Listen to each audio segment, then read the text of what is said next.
अस्सलामुअलैकुम दोस्तों, आज मैं इस लेक्चर में आप सबको यूनिट नंबर 1 फिज़िक्स के रिलेटेड कुछ इंपॉर्टेंट एमसीक्यूज, शॉर्ट क्वेश्चन और न्यूमेरिकल्स करवाऊंगा जो कि मिनट्स के लिहाज से इंपॉर्टेंट है। तो सबसे पहली जो यूनिट नंबर 1 में इंपॉर्टेंट चीज़ है उसमें यह है कि इलेक्ट्रिक चार्जेस जो हैं उनकी प्रॉपर्टीज़ कितनी है, तो 3 हैं। कौन कौन सी हैं? एडिटिव प्रॉपर्टी है, क्वांटाइजेशन प्रॉपर्टी है, कंजर्वेशन प्रॉपर्टी है। तो अगर एमसीक्यूज के लिहाज से आएगा तो वो ये पूछेगा how many types of properties of electric charge, तो आप कहेंगे 3। और अगर शॉर्ट क्वेश्चन में आएगा तो लिखेगा right properties of electric charge, तो आप फिर ये तीनों प्रॉपर्टीज़ लिखेंगे। एडिटिव प्रॉपर्टी से क्या मुराद है, यानी कि वो कहता है फ़र्ज़ करें अगर एक सिस्टम है जिसके अंदर 3 चार्जेस हैं Q1, Q2 और Q3, तो जो नेट चार्ज होगा on the system is equal होगा उन सब का जो अलजब्रिक सम है उसके बराबर। अलजब्रिक सम का मतलब ये है कि जितने भी चार्जेस हैं उन सबको आपस में सम कर दो, और ये Q है ये नेट चार्ज है, तो नेट चार्ज जो सिस्टम पे होता है वो इज़ इक्वल होता है algebraic sum of all charges present in the system. यहाँ पे तो मैंने 3 चार्जेस की बात की, अगर n चार्जेस हो तो क्या होगा, इतना भी एमसीक्यूज आ सकता है आपको। तो अगर if the system contains n particle या n point charge then the total या नेट चार्ज जो होगा, यानी ये टोटल या नेट चार्ज होता है और इक्वल होगा Q1 plus Q2 plus Q3 and so on Qn तक। तो ये एक्सप्रेशन होगी। इस तरह एमसीक्यूज आ सकता है कि टोटल नेट चार्ज कितना होगा। तो अगर आपके पास ये एक्सप्रेशन उधर लिखी होगी, अगर जाहिर बात है एमसीक्यूज आएगा तो फिर आप इस एक्सप्रेशन पर टिक कर देंगे। उसके बाद आ जाते हैं क्वांटाइजेशन प्रॉपर्टी पर। तो इसके मतलब जो एमसीक्यूज होता है वो ये आता है कि जब हम यहाँ पे लिखा होता है कि when we transfer electric charge, MCQs में ये स्टेटमेंट लिखी होती है बाज़ का कि when we transfer electric charges from one object to another this flow of charges as a current is not continuous flow but it is made up of discrete elements.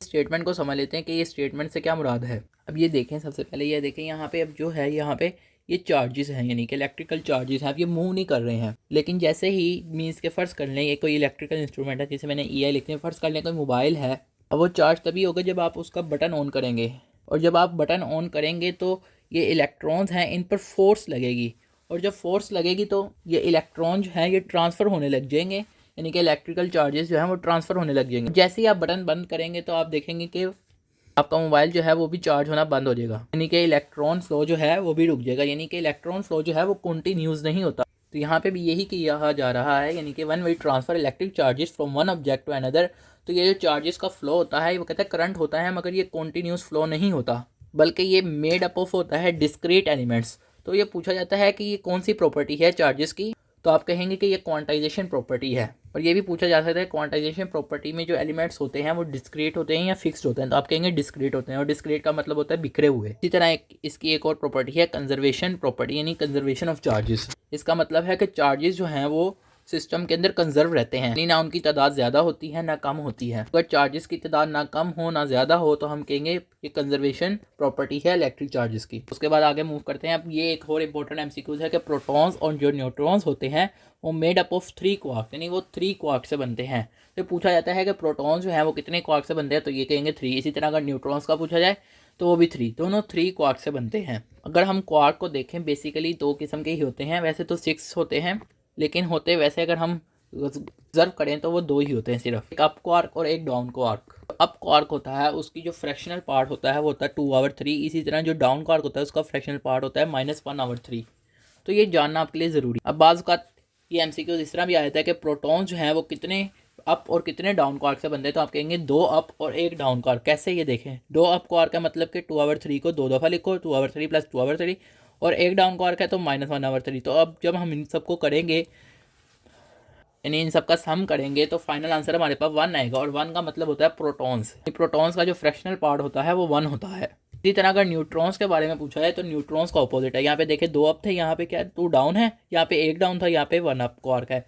तो ये इस तरह होते हैं। और जब हम इनको करेंगे 2/3 1 अप क्वार्क, इसी तरह 2 डाउन क्वार्क, -1/3 -1/, तो जब हम इन सबको करेंगे 0 आएगा। तो 0 जो होता है वो न्यूट्रॉन होता है। तो ये एक और चीज़ इंपॉर्टेंट थी। उसके बाद इस चैप्टर में 2 इंपॉर्टेंट फार्मूलाज हैं, एक एफ इज इक्वल है KQ1 Q2/r², एक FG इज इक्वल है GM1 M2/r²। के की वैल्यू है 9 × 10⁻⁹ और इसी तरह जी की वैल्यू है 6.67 × 10⁻⁻11। तो ये 2 आपको फार्मूलाज भी याद होनी चाहिए, उनकी जो कांस्टेंट वैल्यूज़ हैं वो भी याद होनी चाहिए। अब मैं आपको इसके रिलेटेड, इस चैप्टर के रिलेटेड कुछ इंपॉर्टेंट न्यूमेरिकल्स भी कराऊंगा। तो मैंने आपको न्यूमेरिकल कराने से पहले कुछ आपको टिप्स एंड ट्रिक्स बता दूँ जिससे आप न्यूमेरिकल ईजिली सोल्व कर सकते हैं। तो न्यूमेरिकल में 4 चीज़ें बेसिक होती हैं। एक, उसने कुछ चीज़ें जो है वो गिवन दी होती है, यानी हमें उसने कुछ वैल्यूज़ दी होती हैं कुछ चीज़ों की, और कुछ चीज़ें वो कहता है हमने फाइंड करनी है, और इसी तरह उन चीज़ों के फार्मूले जो होते हैं वो उसने दिए नहीं होते, वो हमें खुद याद होने चाहिए। और फिर उन्हीं फार्मूलाज के अंदर हम उनकी वैल्यूज़ डालकर जो उसने गिवन वैल्यूज़ दी हुई हैं और जो तो वो फार्मूले के मुताबिक डालते रहते हैं और फिर इसको सॉल्व करते हैं, तो इजी होता है इस तरह। तो आप जब भी कोई न्यूमेरिकल करें तो उसके 4 पार्ट्स बना लें, एक गिवन सेक्शन बना लें, एक फार्मूला, एक फाइंड और एक सोल्यूशन। तो स्टेटमेंट आपको गिवन दी होती है, मैं आपको एक न्यूमेरिकल की स्टेटमेंट के साथ कराऊंगा, बाकी न्यूमेरिकल में आपको सिर्फ बता दूंगा कि ये गिवन है, ये फाइंड करना है। पहला न्यूमेरिकल जो है ये आपने कोर्स से सुनना है, कोर्स से समझना है। तो ये है लिखा हुआ है, ये स्टेटमेंट है ऊपर। अब penny contains equal amount of positive and negative charges. Penny जो होता है उसका मतलब होता है सिक्का। तो कहता है एक पेनी में इक्वल अमाउंट होती है पॉजिटिव और नेगेटिव चार्जेस की। और कहता है atomic number of copper is 29। तो ज़्यादातर जो चार्जेस होते हैं वो कॉपर से बनते हैं, जो सिक्के होते हैं ज़्यादातर वो कॉपर से बनते हैं। तो कहता है जो एटॉमिक नंबर ऑफ कॉपर है वो 29 है and the mass of coin जो है, और जो कॉइन का वजन होता है वो 3.11 ग्राम है and 1 mole of copper is 63.5 ग्राम पर मोल। तो कहता है what is magnitude and charges. तो ये चीज़ हमने फाइंड करनी है। तो सबसे पहले देखें गिवन क्या दिया हुआ है। गिवन हमें क्या दिया हुआ है, एटॉमिक नंबर ऑफ कॉपर। तो यहाँ पे लिखा है एटॉमिक नंबर ऑफ कॉपर, जिसको हम एटॉमिक नंबर को Z से शो करते हैं, और क्या दिया हुआ है 29। इसी तरह उसने बताया कि मैस ऑफ कॉइन जो है वो कितना है, 3.11 ग्राम है, तो मैस ऑफ कॉइन भी लिखा है। इसी तरह उसने जो 1 मोल ऑफ कॉपर जो है, या इसे हम मोलिकुलर मैस भी कहते हैं कॉपर का, तो वो भी इसने दिया हुआ है 63.5 ग्राम पर मोल। और हमने क्या फाइंड करना है, मैग्नीट्यूड N और चार्ज Q।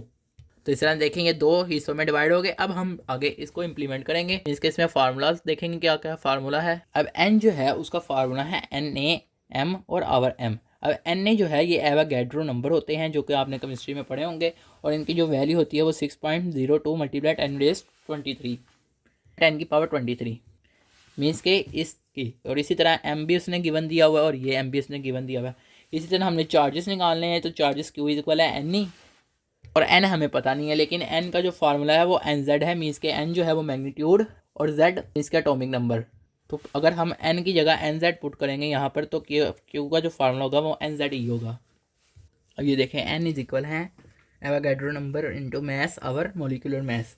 तो अब ये लिख दिया यहाँ पे एवोगैड्रो नंबर लिख दिया N की जगह, इसी तरह मल्टीप्लाई और M, तो M मैस लिख दिया, इसी तरह डिवाइडेड में M लिख दिया जो कि मोलिकुलर मैस है। तो यहाँ पर ये वैल्यूज़ पुट की हमने। यहाँ पर सबसे पहले हम ये वैल्यू और इस वैल्यू को जो है, और इस वैल्यू को जो हमारी 10 की पावर के अलावा उन सबको हम आपस में मैनिपुलेट करेंगे, यानी कि ये इससे मल्टीप्लाई और इससे मल्टीप्लाई कर देंगे, डिवाइड इससे कर देगा अगर डिवाइड हो रहा है। तो जब डिवाइड किया तो हमारे पास फाइनल ये वैल्यू आई, और 10 की पावर 23 एक ही तरह का थी, तो 10 की पावर 23 लिख दिया। तो ये आया 0.294 मल्टीप्लाई 10 की पावर 23। तो अब हमने इसे रीअरेंज किया, 2.94 हो गया मल्टीप्लाई 10 की पावर 22 हो गया। तो ये आपको आता होगा। उसके बाद हमने Q है। अब Q हमारे पास था NZE, तो N हमने ये निकाला है, ये लिख दिया 2.94 मल्टीप्लाई 10 की पावर 22, और Z जो है हमारे पास एटॉमिक नंबर 29 था, 29 लिख दिया। इसी तरह E जो है हमारे पास वो हम जानते हैं उसकी वैल्यू जो कि होती है 1.6 मल्टीप्लाई 10 की पावर -19।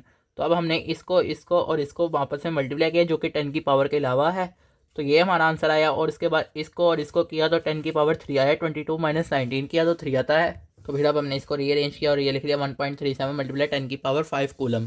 तो अब इसकी जो फाइनल वैल्यू होती है उसकी तरतीब होती है कि जो हमारे पास डेसिमल नंबर है उसके बाद अगर पॉइंट में कोई वैल्यू आ रही है, तो जो पहला नंबर लिखा है उसके बाद पॉइंट के बाद वाली हमने वैल्यू लिखनी होती है। मीन्स कि हम पहला जो लेफ़्ट वाला डिजिट है उसको पॉइंट के बगैर लिखेंगे और उसके बाद पॉइंट लगा के आगे लिखेंगे अगर हमें पॉइंट की ज़रूरत पड़ रही है। तो यहाँ पे भी देखें, एक डिजिट लिखा, फिर उसके बाद पॉइंट, फिर उसके बाद अगले डिजिट, इस तरह तरतीब होती है। इसी तरह अब दूसरा न्यूमेरिकल है। अब इस पर मैंने स्टेटमेंट नहीं लिखी, यहाँ पे सिर्फ मैं डायरेक्ट इन्फॉर्मेशन लिख रहा हूँ जो है। तो इसमें दो चार्जेस हैं जो कि सेम है, यानी जिनकी मैग्नीट्यूड सेम है, यानी उनकी जो वैल्यू है वो सेम है, यानी कि 1.37 मल्टीप्लाई 10 की पावर 5 कूलम। Q1 चार्ज की भी मैग्नीट्यूड है, इसी तरह Q2 की भी यही है। इसी तरह उसका जो रेडियस है वो 100 मीटर है, और हमें F निकालनी है, यानी इलेक्ट्रिकल फोर्स निकालनी है। और जैसा कि मैंने अभी आपको पीछे फार्मूला बताया कि F इज इक्वल है K Q1 Q2 over R square. और जैसा कि उसने बता दिया कि Q1 और Q2 की मैग्नीट्यूड सेम है, तो हम एक ही दफ़ा इसे लिख लेंगे Q1 का होल स्क्वायर या Q2 का होल स्क्वायर। तो यहाँ पे आपकी मर्ज़ी है, जो मर्ज़ी लिख लें। तो अब इसके मुताबिक हम इसे इम्प्लीमेंट करेंगे।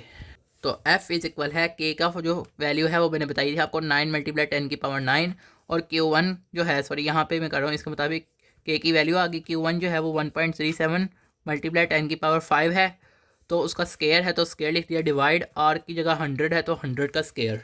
अब सबसे पहले ये स्केयर को ओपन कर ले, तो 9 मल्टीप्लाई 10 की पावर 9 और 1.37 का जब स्केयर लिया तो आया 1.8769 मल्टीप्लाई 10 की पावर 5 का भी स्क्वायर होगा क्योंकि ये भी ब्रैकेट के अंदर है, तो ये 10 की पावर 10 हो जाएगी। इसी तरह डिवाइड 100 है तो इसका स्क्वायर किया तो ये 10,000 हो गया। तो अब हमने ये वाली वैल्यूज़ को जो डेसिमल वाली हैं 9 मल्टीप्लाई 1.8 इसको मल्टीप्लाई किया तो 16.89 आया, और 9 + 10 किया तो 19 डिवाइड ये 10 की पावर देखे तो 4 बनती है तो 10 की पावर 4 लिख दी। ये चीज़ इसी तरह रही यहाँ पर, और 10 की पावर 19 -4 किया तो ऊपर -4 किया तो 15 हो गया, क्योंकि नीचे 4 है, जब ऊपर जाएगा तो ये -4 हो जाएगा। तो ये 10 की पावर 15। अब मैंने कहा था कि सिर्फ एक नंबर लिखते हैं, उस एक डिजिट लिखते हैं, उसके बाद पॉइंट लगाना चाहिए हमें, ये एक प्रॉपर आंसर होता है। तो फिर अब ये इसका आंसर था, इसको हमने रीअरेंज कर लिया है और रीअरेंज करके ऐसे लिख दिया। इसी तरह एक और तीसरा न्यूमेरिकल है जिसमें उसने हमें रेडियस दे दिया है जो कि 5.3 मल्टीप्लाई 10 की पावर -11 मीटर है, और वो कह रहा है हमें कि FC निकालो, यानी कि FE लिखा हुआ है यहाँ पर। हमने इलेक्ट्रोस्टैटिक फोर्स निकालनी है, इलेक्ट्रिक फोर्स निकालनी है, और एक जगह FG यानी हमने ग्रेविटेशनल फोर्स निकालनी है। मैं आपको पीछे FE का फार्मूला बता के आया हूँ, यानी इलेक्ट्रोस्टैटिक फोर्स का या इलेक्ट्रिक फोर्स का, जो कि है K/Q1 Q2 और R²।